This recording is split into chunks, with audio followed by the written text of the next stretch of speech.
Chapter 1. The Labyrinth of Pain. Yara's existence had always been confined to the sterile, white walls of the research facility, a far cry from the vibrant, open landscapes of her home planet, Illyria, which she only remembered in fragments. The facility was a maze of cold metal, humming with the low, incessant buzz of machinery. The scientists here saw her as nothing more than a subject, a lab rat. To them, she wasn't a sentient being with thoughts, feelings, or dreams. She was just an alien species, an unknown creature whose biology needed to be understood, dissected, and catalogued. Her days were filled with painful experiments, invasive tests, and endless prodding. Needles pierced her skin, extracting samples of her unique Illyrian blood. Machines scanned every inch of her body, recording her physiological responses to various stimuli.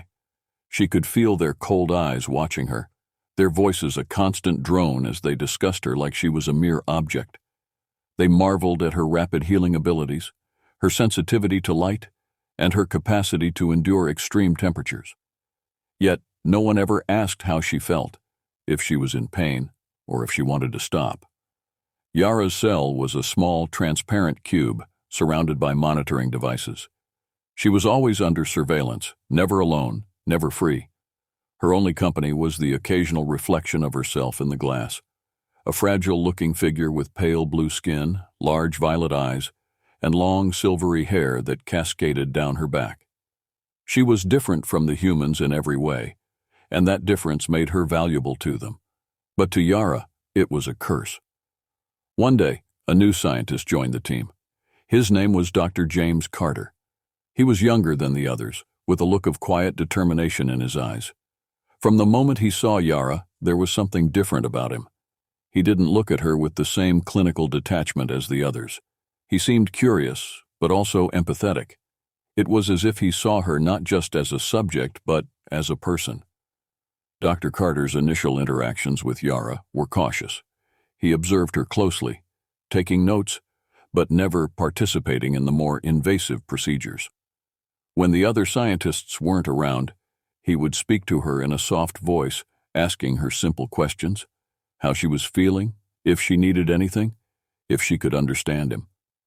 At first, Yara was wary, unsure if this was some kind of trick, but slowly she began to respond, nodding or shaking her head, using her eyes to convey what words couldn't. It didn't take long for Dr. Carter to notice the signs of distress in Yara. He saw the way she flinched when the other scientists approached, the way her breathing quickened when they prepared their instruments. He saw the exhaustion in her eyes, the silent plea for it all to stop, and it began to weigh on him. Late at night, when the facility was quiet, Dr. Carter would sit outside Yara's cell and talk to her. He would tell her about the world outside, about Earth's oceans and forests, about the stars in the sky. He told her about his life, his struggles, and how he ended up working in this facility. Yara listened intently, absorbing every word. For the first time in a long while, she felt something other than fear. She felt a connection. As the days passed, Dr. Carter's visits became more frequent. He brought her small gifts, a flower he picked on his way to the facility, a piece of music he thought she might like, a drawing he made of the night sky. Yara treasured these tokens, hiding them away in the small corner of her cell where the cameras couldn't see. But with each passing day, Dr. Carter's guilt grew. He couldn't stand to see Yara suffer any longer. He knew that if he didn't do something, she would eventually die in this place, just another specimen to be studied and discarded. The thought of that made him sick. He knew he had to find a way to free her, but he also knew the risks. If he was caught, he would lose everything, his career, his freedom, maybe even his life. But he couldn't stand by and do nothing.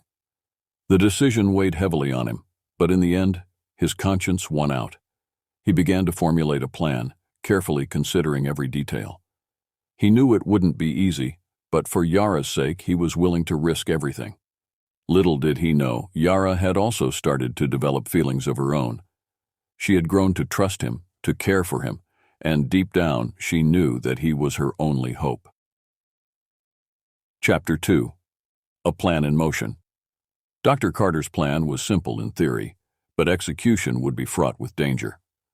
The research facility was heavily guarded, with state-of-the-art security systems designed to prevent unauthorized access or escape. Even if he managed to get Yara out of her cell, they would still need to navigate through a labyrinth of corridors, past armed guards, and out into the world beyond. He spent weeks preparing, using his access to the facility's systems to study the security protocols, guard rotations, and the layout of the building. He knew when the security systems were weakest during the shift change at midnight, when the guards were tired and the cameras were mostly on automated scanning. It would be their best chance to escape, but even then, it would be perilous.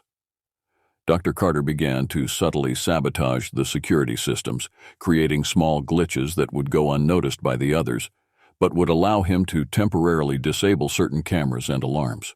He also stole an access card from one of the higher-ranking scientists, knowing that it would give him clearance to restricted areas, including the exit.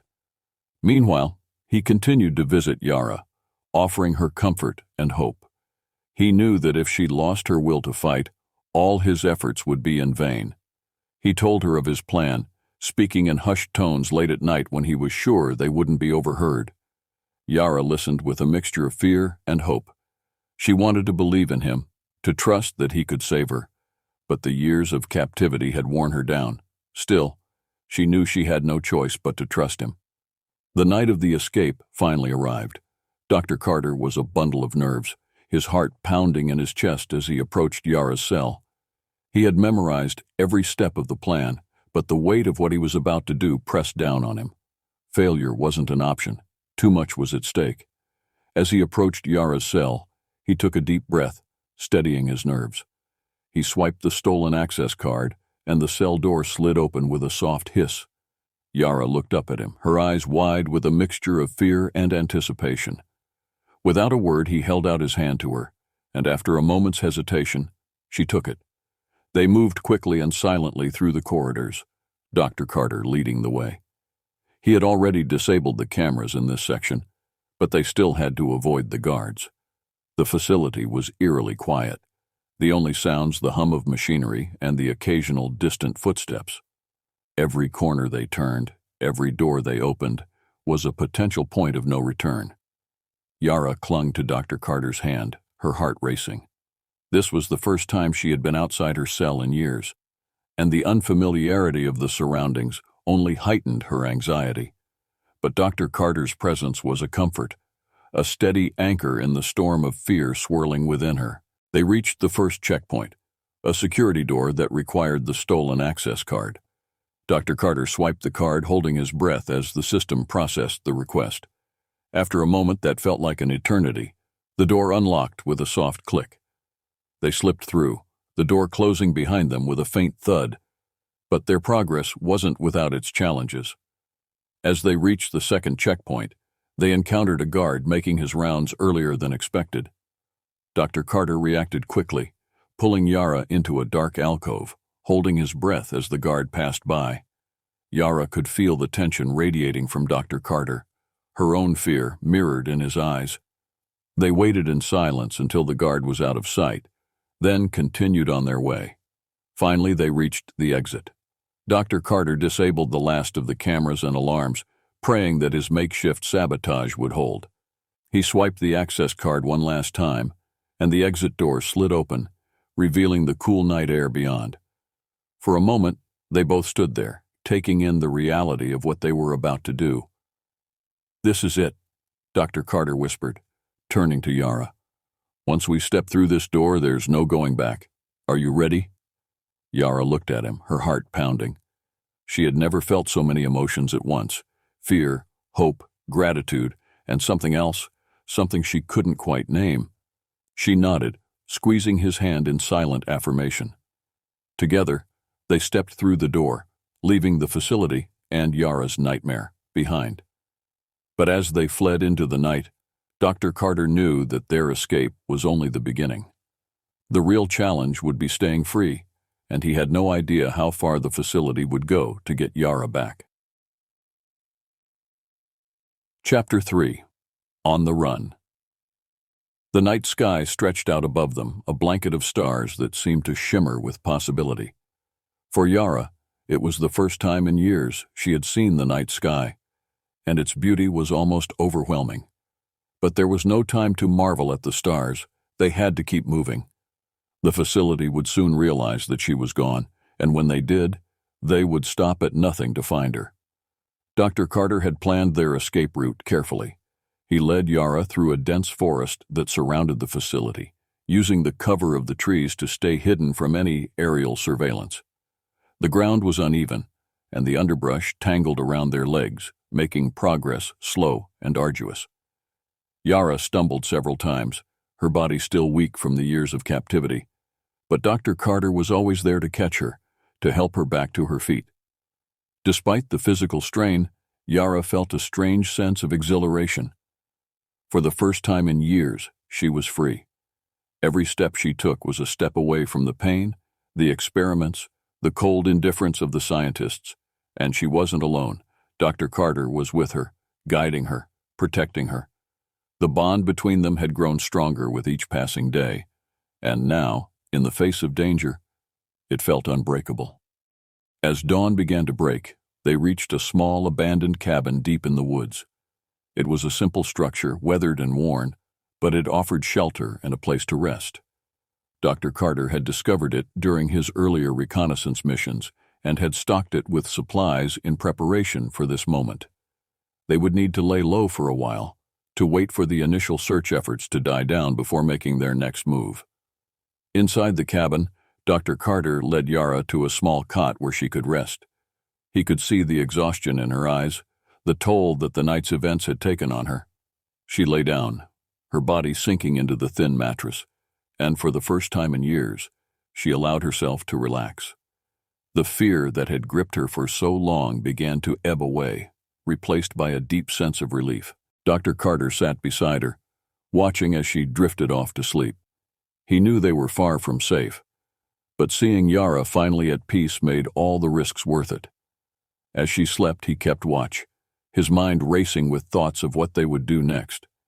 He had contacts outside the facility, people who could help them, but reaching them would be difficult.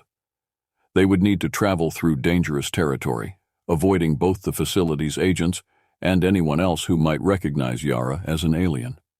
Hours passed, and Yara eventually woke, feeling more rested than she had in years.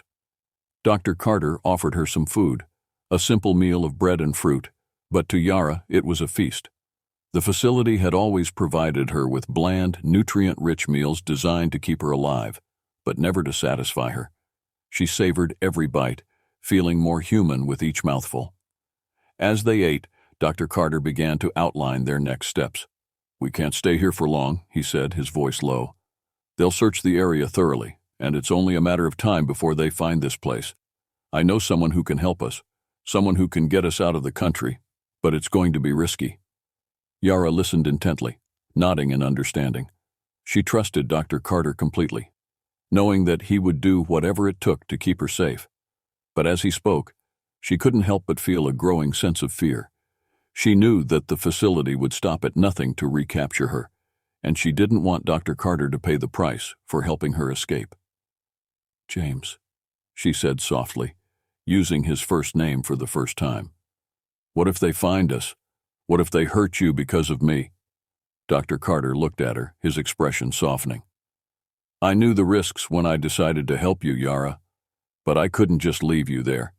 You deserve to be free, to live your life without fear, and I'm not going to let them take that away from you." Yara felt tears welling up in her eyes, a mixture of gratitude and sorrow. She had never felt this way before, had never had someone care for her so deeply. It was a strange and overwhelming sensation, but also one that brought her a sense of hope she hadn't felt in a long time. They spent the next few days in the cabin, resting and preparing for the journey ahead. Dr. Carter taught Yara how to move stealthily, how to navigate through the forest without leaving a trace.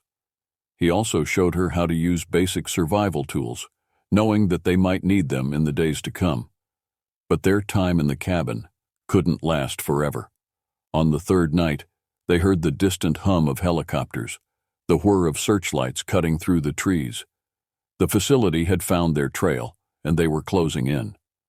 Dr. Carter and Yara had no choice but to flee once more, leaving behind the relative safety of the cabin for the uncertainty of the wilderness. As they ran through the forest, dodging the beams of light that swept through the trees, Yara couldn't help but feel a sense of déjà vu.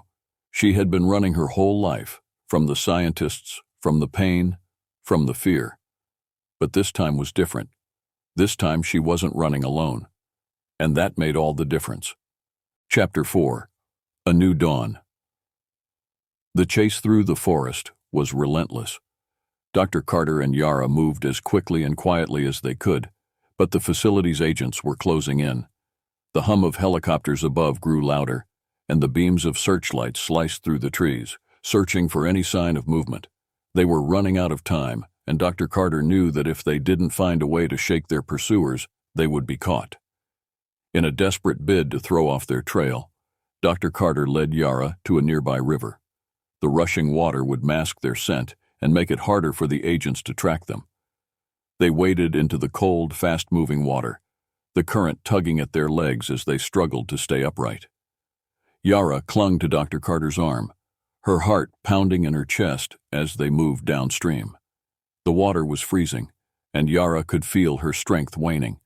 But Dr. Carter urged her on, knowing that their only chance of survival was to keep moving. After what felt like an eternity, they finally reached a point where the river forked, and Dr. Carter led Yara to the bank.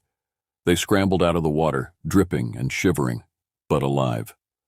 "We need to keep going," Dr. Carter said, his voice low but urgent. "The river will buy us some time, but they'll figure out where we got out eventually. There's a safe house not far from here. If we can make it there, we should be able to contact my friend." Yara nodded, too exhausted to speak. She trusted Dr. Carter completely, knowing that he would do whatever it took to keep her safe. They moved quickly through the forest, their clothes still damp from the river, their breath coming in short, sharp gasps. Every sound, every rustle of leaves sent a jolt of fear through Yara's body. She knew they were still being hunted, and the thought of being captured again was too horrifying to contemplate. After what felt like hours, they finally reached the safe house. It was a small, unassuming cabin, hidden away in a dense thicket of trees. Dr. Carter led Yara inside, where they were greeted by a middle-aged woman with kind eyes and a warm smile. Her name was Maria, one of Dr. Carter's trusted contacts, and she had been expecting them. "You must be Yara," Maria said gently, taking in the sight of the exhausted alien girl. "You're safe now. Come inside and rest." Yara followed Maria into the cabin, where she was given dry clothes and a warm blanket. She sat by the fire, feeling the warmth seep into her bones, her exhaustion finally catching up with her. Dr. Carter sat beside her, his own weariness evident in his eyes, but there was also a sense of relief. They had made it this far, and for the first time since their escape, he felt a glimmer of hope. As Yara drifted off to sleep, Maria and Dr. Carter discussed their next move. Maria had connections with a group of underground activists who specialized in helping individuals like Yara, those who had been wronged by powerful institutions and needed to disappear. They could get Yara out of the country, to a place where the facility would never find her. But it would require careful planning and coordination, and there were no guarantees. Over the next few days, Dr. Carter and Maria worked tirelessly to arrange Yara's safe passage. They knew that time was of the essence. The facility would be scouring the area, searching for any trace of them. But Maria's connections were strong, and soon they had a plan in place. The night before Yara was set to leave, she and Dr. Carter sat by the fire, the flickering flames casting shadows on the walls. There was a heaviness in the air, an unspoken understanding that this might be their last night together. Yara looked at Dr. Carter, her heart aching at the thought of leaving him behind. "James," she said softly, her voice trembling, "I don't want to leave you. You've done so much for me. I can't imagine my life without you." Dr. Carter reached out, taking her hand in his. "Yara, you deserve to live a life free from fear, from pain. You deserve to be happy. And I'll do whatever it takes to make sure you get that chance. I wish I could go with you, but it's too dangerous. They'd be looking for both of us." Tears welled up in Yara's eyes as she realized the truth of his words. She knew that he was right, that they would always be hunted if they stayed together. But the thought of being without him, of never seeing him again, was almost too much to bear. "I'll never forget you," she whispered, her voice breaking. "Thank you for saving me, for giving me a chance at a new life." Dr. Carter's eyes softened, and he pulled her into a gentle embrace. "I'll never forget you either, Yara. You've shown me what it means to truly care for someone. You've changed my life in ways I can't even begin to describe. Just promise me one thing. Promise me that you'll live your life to the fullest, that you'll be happy." Yara nodded, tears streaming down her face. "I promise." The next morning, Maria arrived with the final arrangements. A group of activists would take Yara to a remote location where she would be smuggled out of the country. It was a dangerous journey, but it was her best chance at freedom. As Yara prepared to leave, Dr. Carter stood by, his heart heavy. He had known from the beginning that this moment would come, but that didn't make it any easier. He watched as Yara said her goodbyes to Maria, then turned to him one last time. "Goodbye, James," she said softly, her voice filled with emotion. "Goodbye, Yara," he replied, his voice thick with unshed tears. "Be safe." With that, Yara turned and walked away, her heart aching with every step. Dr. Carter watched until she disappeared into the trees, the reality of their parting finally sinking in. But as painful as it was, he knew that he had done the right thing. He had given Yara a chance at a new life, a chance to be free. And as the first rays of dawn broke through the trees, Dr. Carter felt a sense of peace. Yara was gone, but her memory would stay with him forever. She had taught him what it meant to truly care for someone, to fight for what was right, even when the odds were against him. And in the end, that was enough.